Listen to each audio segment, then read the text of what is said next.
بسم اللہ الرحمن الرحیم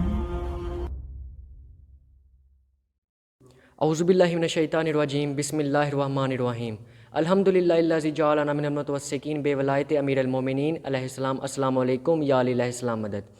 میں ہوں سید افاق حیدر کاظمی اور آپ دیکھ رہے ہیں پروگرام تفہیم الاسلام۔ آج کے ہمارے مہمان ہیں قبلہ سید محمد حسنین نقوی صاحب۔ السلام علیکم۔ وعلیکم السلام ورحمۃ اللہ وبرکاتہ۔ جی قبلہ صاحب، آج ہم امام جعفر صادق علیہ السلام کی زندگی پہ روشنی ڈالنا چاہتے ہیں کہ پہلا سوال یہ ہے کہ امام کے نام اور القاب پہ روشنی ڈالیں۔ بسم اللہ الرحمن الرحیم۔ سب سے پہلے امام کے اسماء اور القاب کے بارے میں جو میں بیان کرنا چاہتا ہوں، امام کا نام جعفر ہے۔ عموماً ہمارے ہاں ایک غلطی ہوتی ہے کہ ہم جعفر کو لفظ جعفر استعمال کرتے ہیں ہمارے لوگ، تو لفظ جعفر کا معنی غلط بنتا ہے۔ جعفر امام کا جو نام ہے، روایات میں لکھا گیا کہ وہ امام کا نام اس لیے رکھا گیا کہ جنت کی ایک شیریں نہر کو جعفر کہتے ہیں، اور امام کا نام جو معروف نام ہے وہ جعفر ابن محمد ہے۔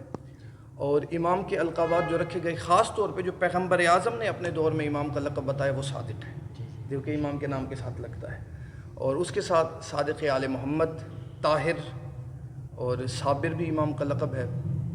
اور اسی میں جو امام کا لقب ہے جو معروف ہے اور جس کو ہمارے علماء زیادہ سے زیادہ بیان کرتے ہیں وہ ہے صادق آل محمد، یعنی آل محمد میں سے صادق۔ اور امام کو شروع سے ہی صادق کا ہی لقب دیا گیا تھا، کہ ابتدا سے ہی امام کا جو لقب تھا وہ صادق تھا، کہ امام کو یہ لفظ صادق امام کا لقب ہونا امام کی صداقت کی گواہی ہے۔ اور دوسرا سوال یہ ہے کہ ان کے دور میں بادشاہ کون تھے؟ دیکھیں، روایات میں جو ہے امام کی ولادت کا وقت، جب امام کی ولادت ہوئی تو اس وقت تو حاکم تھا عبد الملک بن مروان، لیکن اکثر ائمہ اطہار کے دور میں ان کی ولادت کے وقت یا امامت کی ابتدا میں جو بادشاہ ہوتے تھے وہ امام کے قاتل نہیں ہیں۔ عبد الملک بن مروان کے بعد ایک دو اور بادشاہ آئے، مثلا حشام بن عبد الملک بن مروان، ولید بن عبد الملک بن مروان، یا سلیمان آیا۔ اس کے بعد ایک اور بنی امیہ کے اچھے بادشاہ تھے، ان کا نام تھا عمر بن عبد العزیز، وہ بھی امام کے دور میں گزرے ہیں۔ اور اس کے بعد جب بنی امیہ کا تختہ پلٹ گیا تو پھر بنی عباس کی حکومت آئی۔ یہ جو ہمارے آخری اماموں کے جو گزرے ہیں نا قاتل، اور ان کے دور کے جو بادشاہ تھے وہ بنی عباس کے تھے۔ ان میں سے پہلا جو بادشاہ تھا وہ بھی امام جعفر صادق علیہ السلام کے دور میں تھا، اس کا نام ابو العباس صفاح تھا۔ دوسرا بادشاہ تھا منصور بن دیوانقی، وہ امام کا قاتل تھا، اور اس کے دور میں امام کے صرف 2 سال گزرے تھے، اور یہ جو منصور دیوانقی ہے اسی کے دور میں 2 سال کے بعد امام کو زہر دی گئی۔ اور اگلا سوال یہ ہے کہ امام کے دور میں امام کو دین کا کام کرنے کا کتنا موقع ملا؟ دیکھیں، ہمارے جتنے بھی ائمہ اطہار ہیں 12 امام، ان میں سے 12ویں امام تو پردہ غیبت میں ہے، سب سے بڑا کام انہی کا ہے، انہوں نے آ کے کرنا ہے اور وہ سب کے منتقم ہیں۔ لیکن جو پیچھے 11 امام گزرے ہیں ان میں سے 5ویں اور 6ٹھے امام کو سب سے زیادہ موقع ملا ہے، چونکہ جو پہلے 4 امام تھے انہوں نے وقت مظلومیت میں گزارا، بادشاہوں کا بہت زور تھا۔ امام کے ان ائمہ کے دور میں بنی امیہ اور بنی عباس آپس میں جھگڑ پڑے۔ اس کا مذہب تشیع کو، اسلام کو بہت بڑا فائدہ یہ ہوا کہ 5ویں امام اور 6ٹھے امام نے دین کی خدمت کی۔ اسی میں ایک بات جو ایڈ کرنا چاہتا ہوں کہ ہماری جو مذہب شیعہ کو فقہ جعفریہ کہا جاتا ہے، وہ اسی لیے کہا جاتا ہے کہ صادق آل محمد کو سب سے زیادہ وقت ملا، امام نے مذہب تشیع فقہ جعفریہ کا کام کیا، اور اس لیے امام کے القاب میں جو میں ایک لقب ایڈ نہیں کر سکا وہ یہاں پہ بیان کرنا تھا، وہ ہے رئیس مذہب جعفریہ، کہ ہمارے مذہب جعفریہ کے رئیس امام ہیں۔ چونکہ زیادہ تر روایات، مثلا میں نے کچھ کتابوں میں پڑھا ہے کہ ہماری فقہ کے مسائل، ہماری عبادات، ورد، عملیات اور اعمال کے علاوہ تاریخ پہ بھی امام جعفر صادق علیہ السلام نے بہت روشنی ڈالی ہے۔ جو امام نے اپنے بابا سے، ان کے بابا نے ان کے دادا سے روایت کی، کربلا کے حالات ہیں، بی بی سیدہ کی شہادت ہے، بی بی کی مصیبت ہے، تاریخ میں معصومین جو گزشتہ معصومین امام سے پہلے تھے ان کے حالات زندگی، ان کی فضیلت، ان کے مقامات جو پیغمبر اعظم نے بیان کیے وہ۔ اور اسی میں ایک اور چیز تھی کہ چند چیزیں جابر ابن عبداللہ انصاری کو پیغمبر اعظم نے بیان کی تھی، وہ انہوں نے امام محمد باقر علیہ السلام کو بتائی، وہ ان سے صادق آل محمد کو پتہ چلی۔ پھر صادق آل محمد نے، امام کو پتہ تو پہلے سے تھی لیکن ان کے ذریعے پہنچی اور امام نے ان کے حوالے سے نقل کیا، اور وہ بھی تاریخ، فقہ، احکام، اعمال، عبادات، مناجات، زیارات، یہ تمام چیزیں جو ہیں ان میں سب سے زیادہ جو یہ چیزیں ائمہ میں سے بیان کر سکے ہیں وہ امام جعفر صادق علیہ السلام ہیں۔ جی انشاءاللہ پروگرام اسی طرح چلتا رہے گا، تو چھوٹی سی بریک لیتے ہیں، انشاءاللہ بریک کے بعد آپ سے ملتے ہیں۔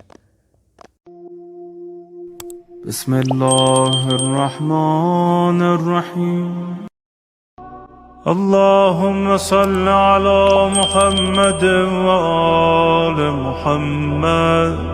بسم اللہ الرحمن الرحیم. اللہم صلی علی محمد وعلی محمد. چلیں جی بڑھتے ہیں جی اپنی گفتگو کی طرف. جی قبلہ صاحب اگلا سوال یہ ہے کہ امام کے کچھ اصحاب کا تعارف کرائیں. دیکھیں جہاں تک امام کے اصحاب کی بات ہے تو جو تاریخ میں امام کے اصحاب کا ذکر کیا گیا صادق آل محمد کے اصحاب روایات میں تقریباً تمام ائمہ سے زیادہ ہیں.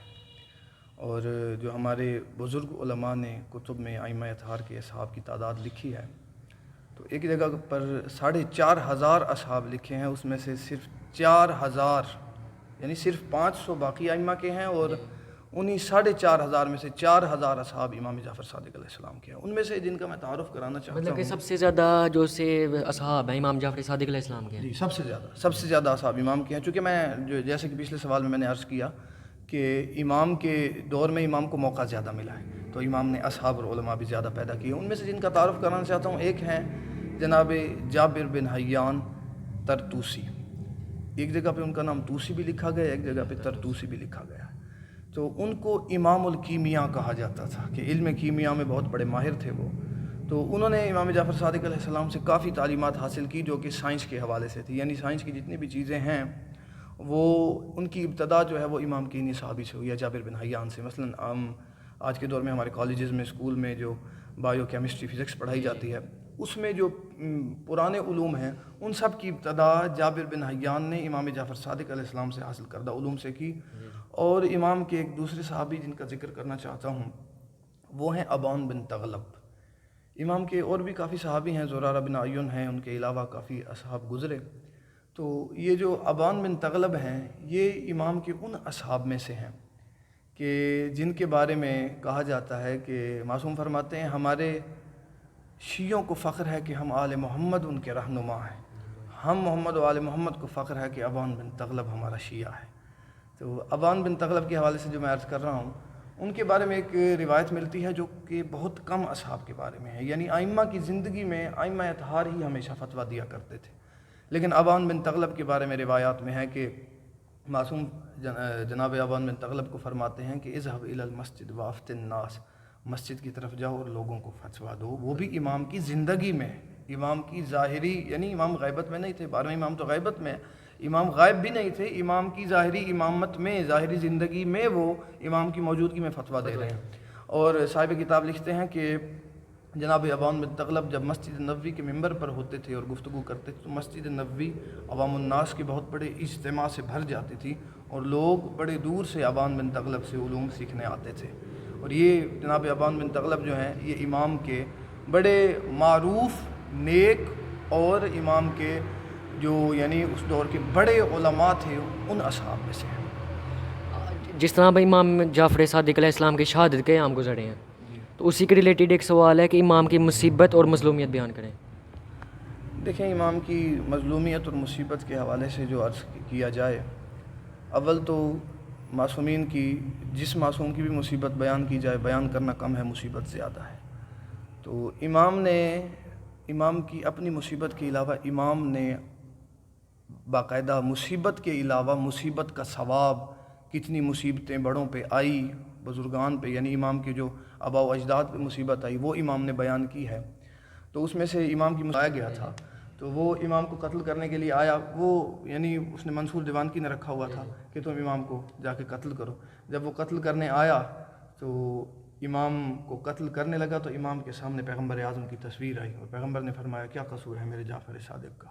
تو کہتے ہیں جلاد اسی وقت گھبرا گیا اور اس نے امام کو قتل نہیں کیا.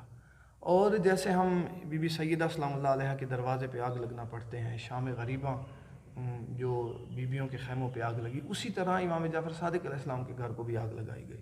یہ ایک بہت بڑی مظلومیت تھی جو کہ تاریخ میں پس پردہ رہی زیادہ بیان نہیں ہوئی. بیان کیا تو کرتے ہیں لیکن زیادہ نہیں بیان ہوتی. اس میں یہی چیز ہے کہ صادق آل محمد کے گھر کو جب آگ لگائی گئی تو آگ لگی ہوئی تھی گھر جل رہا تھا. امام آگ کے اندر چلتے ہوئے کہہ رہے ہیں انا ابن ابراہیم میں ابراہیم کا بیٹا ہوں. تو امام کی مظلومیت میں اور جناب ابراہیم کی مظلومیت میں یہی فرق ہے کہ امام کہہ تو رہے ہیں میں ابراہیم کا بیٹا ہوں. جب جناب ابراہیم آگ میں گرے تو جناب ابراہیم اکیلے تھے. امام کے گھر کو آگ لگائی گئی جس میں امام کی بیٹیاں اور بہنیں تھیں. اور جب امام رو رہے تھے اس وقت تو اصحاب امام کو تسلیاں دے رہے تھے. تو اصحاب کہتے ہیں ہم امام کو تسلی دیتے ہیں, امام زیادہ روتے ہیں. تو ہم نے پوچھا مولا ہم تو تسلی دے رہے ہیں, آپ زیادہ کیوں رو رہے ہیں؟ تو روتے روتے فرمایا میں اپنی مصیبت پہ نہیں رو رہا, مجھے کوئی مصیبت یاد آئی ہے. مولا وہ کون سی مصیبت ہے؟ فرمایا شام غریبوں کو یاد کر کے رو رہا ہوں.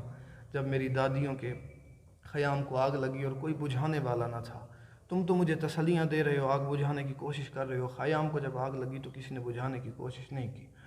اور ایک قیامت کا مرحلہ تھا جب امام کو منصور دیوان کی ملعون نے زہر دلائی, اور زہر دینے کے بعد امام کو جب شہید کیا گیا اور مولا دنیا سے ظاہری طور پہ پردہ فرما گئے, تو امام کے دفن کے بعد امام کی بیٹیاں امام کی قبر سے لپٹ کر رو رہی تھی, زار و قطار گریہ کر رہی تھی. تو یہاں ایک جملہ جو کہ ہر مصائب کے بعد ہم مظلوم شہید اعظم مولا حسین کی مصیبت کا کہا کرتے ہیں کہ صادق آل محمد کی مظلومیت بے شک بے انتہا ہے, بہت بڑی مظلومیت ہے, اس کی حد بیان نہیں ہو سکتی. لیکن صادق آل محمد کی مظلومیت کے بعد جب امام شہید ہو گئے, امام کی بیٹیاں روتی تو رہی, اہل خانہ نے تسلیاں دی, اہل خانہ نے پیار کیا, گھر لے گئے, چپ کراتے رہے. لیکن مظلومیت کیا ہے شہید کربلا کی کہ امام کی شہادت کے بعد امام کی بیٹیوں کو تماچوں اور تازیانوں سے مارا گیا, امام کی بیٹیوں کو بازاروں اور درباروں میں پھرایا گیا. تو اب اپنے اس پروگرام کا کرتے ہیں جی اینڈ. انشاءاللہ ملیں گے کہ نئے پروگرام میں ایک نئی سٹوری کے ساتھ, تب تک کے لیے اللہ حافظ. بسم الله الرحمن الرحيم